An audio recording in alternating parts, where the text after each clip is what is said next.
کے S express کے موزین ناظرین السلام علیکم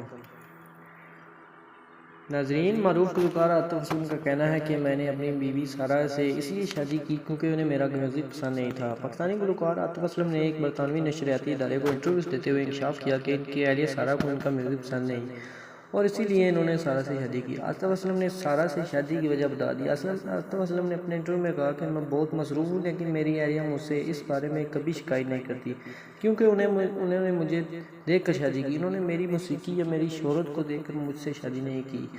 میری بیوی میرے ساتھ ایک عام آدمی کی طرح سلوک کرتی ہے اور مجھے اس کی عادت پسند ہے۔ اس نے کہا ایک سوال کے جواب میں عاطف اسلم نے کہا کہ میرے والدین سادہ لوگ ہیں۔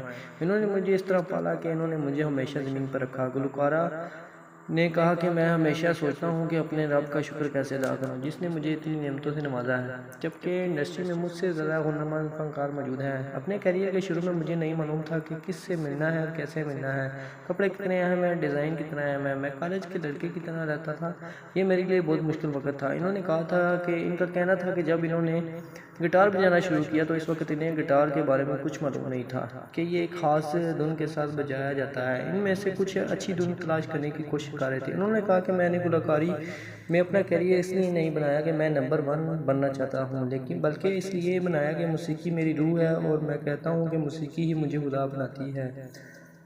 جب میں 14 سال کا تھا تو میں نے قصیدہ بردہ شریف کے نام سے ایک نعت سنی۔ جب میں نے اسے سنا تو اس نے میرے کان کو پکڑ لیا۔ انہوں نے کہا کہ اس وقت وہ نہیں جانتے تھے کہ یہ چیز کتنی اہم ہے، اس میں ہمارے پیارے نبی حضرت محمد صلی اللہ علیہ وسلم کا نام ہے۔ یہ سن کر وہ تلاش کرنے لگا کہ کائنات کیا ہے، اللہ کیا ہے، کائنات کس لیے بنائی گئی ہے، اور پھر وہ موسیقی سننے لگے۔ ایک سوال کے جواب میں عاطف اسلم نے کہا کہ مجھے بھارت میں پابندی کا کوئی افسوس نہیں ہے، میں پاکستان میں اپنا کام جاری رکھوں گا کیونکہ مجھے جو بھی شہرت ملی ہے وہ پاکستان کی ہے۔ دوسری جانب کوک اسٹوڈیو کی پہلی قسط میں عاطف اسلم نے حمد و ثنا وہ خدا ہے پڑھی، جس کے بعد انہوں نے سماجی رابطے کی ویب سائٹ انسٹاگرام پر پوسٹ کیا کہ الحمدللہ اور اس کے حبیب پر رحمت نازل ہو، مزہ ہی الگ ہے۔ آخر میں منظر وارثی کے لیے دعا کرتے ہوئے لکھا کہ اللہ منظر وارثی کے درجات بلند کرے۔